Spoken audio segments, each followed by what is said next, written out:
Well, there's been a lot of talk around here and the country about cities that have been hitting 100 degrees. Our air temperature really hadn't been that way, but it certainly feels like it for another day. Hello, everybody, and thanks for joining us at 5. I'm Doug Proffitt. And I'm Connie Leonard. We had the first day for students in some southern Indiana districts, and we hope the air condition was working well. That's right. I hope the uniforms, if they are involved, Mallory, involves some shorts out there today. Yeah, hot day at the bus stop. Steamy, steamy. And this will take us through tomorrow before we finally see that relief roll in for the end of the work week and into the weekend. But right now, we are still under this heat advisory. This has been the case since last Thursday, continues through tomorrow evening. The pink here, that's a level above that. That is an extreme heat warning. So that's kind of our westernmost counties from Jasper, Indiana, down to Litchfield and then into western Kentucky. This is where we have the best chance of seeing those heat indices reach around 110 degrees. Temperature-wise, we're in the upper 80s and low 90s. So yeah, those temperatures not too bad standing alone. But once you factor in, of course, the high humidity, Louisville actually the lowest spot, it looks like, with the dew point right now of 71, but we have plenty of dew points in the mid to upper 70s and even lower 80s. So with that, this is what it feels like. We have upper 90s and triple digits. Jasper feeling like 109, Corydon at 107, Scottsburg at 105 for a heat index this evening. The next 12 hours, of course, staying warm and humid. Expect 90s to drop into the 80s and then eventually the 70s overnight under mostly clear skies. So starting off tomorrow will be in the 70s, but highs will return to the mid-90s, feeling like the triple digits. That is ahead of a front that's going to arrive on Thursday, increasing our rain chances and bringing that relief that, of course, we've been eyeing all week. We'll take a full look at our 7-day forecast coming up in just a bit.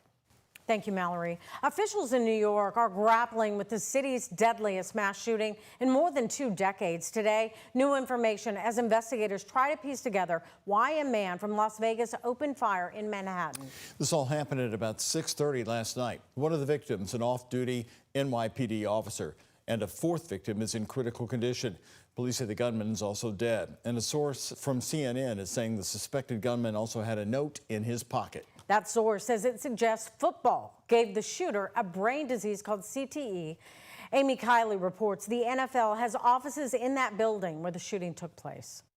We have got a report of gunfire. Pure evil came to the heart of our city. A New York City police officer and at least 3 other victims are dead after a shooting in a Manhattan office building yesterday evening. The police commissioner says 36-year-old fallen officer Didarul Islam was there working security. Officer Islam was married with 2 young boys, and his wife is pregnant with their 3rd child. He's a true blue New Yorker, not only in the uniform he wore, but in his spirit and energy of loving this city.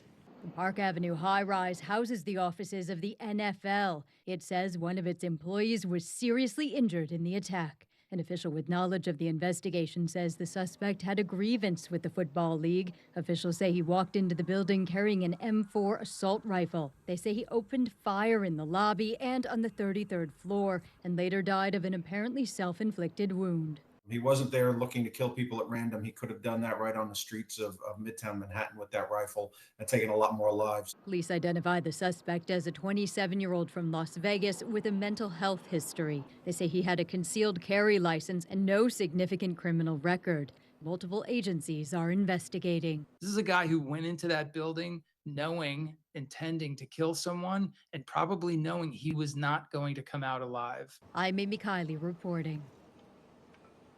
Eggs are at half staff at 345 Park Avenue for the victims of that mass shooting, which again include an off-duty New York police officer. And outside New York Presbyterian Hospital, a line of NYPD officers standing shoulder to shoulder honoring one of their own. Officer Islam was off-duty and working a private security detail assignment.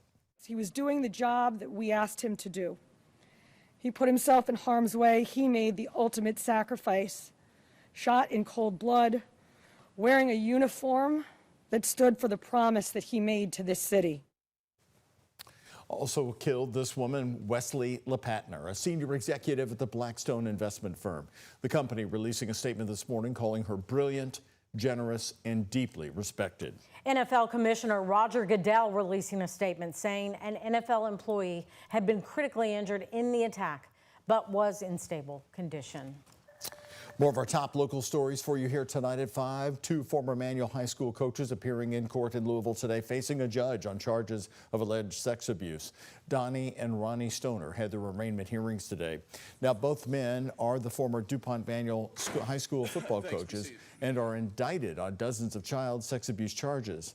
Prosecutor Andrew Reinhard for the Commonwealth asking the judge to set their bonds to $500,000 for several reasons. The danger to the community. As I said last week, both of these defendants are alleged, and a grand jury has indicted them for numerous sexual abuse acts on children at schools over a period of 2 decades. They would get under investigation at one school, go to another one, and continue to offend. The judge agreed and granted the bond, $500,000 each for both men, and their next court date is coming up on August 19th.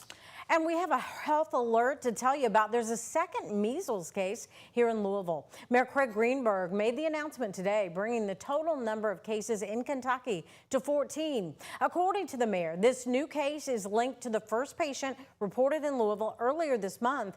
Both patients have been quarantining, and neither are related to those other confirmed cases in the Commonwealth. It is unknown at this time if this latest patient was vaccinated. Health officials say there are vaccines available at Louisville Metro Public Health and Wellness clinics. Big job news here in town. In an attempt to cut back, Louisville's Humana is offering an early retirement buyout for some employees here in town. Today, the company confirming to WHAS11 News that they evaluate staffing on an ongoing basis in order to keep the company efficient. Now, they said in a statement, quote, "Those who qualify for this voluntary program and decide to take this option will be able to pursue new goals and interests while having the financial support that an early retirement package can help provide." The statement from Mark Taylor, Humana Corporate Communications, to us today. Humana said the offer is available to employees 50 and older with at least 3 years of service at the company. In recent years, Humana stepped away from its iconic downtown office building in downtown Louisville, of course, as you know, but they did invest $20 million into the Waterside building on East Main Street. Well, in just about an hour, you have a chance to give your input on the new Norton Pediatric Hospital that's coming to J-Town. Norton is holding listening sessions to make sure the hospital features what its caregivers, parents, and patients need the most at its new 150-acre site off Bluegrass Parkway. Today's listening session is at 6 o'clock at Tully Elementary on College Drive.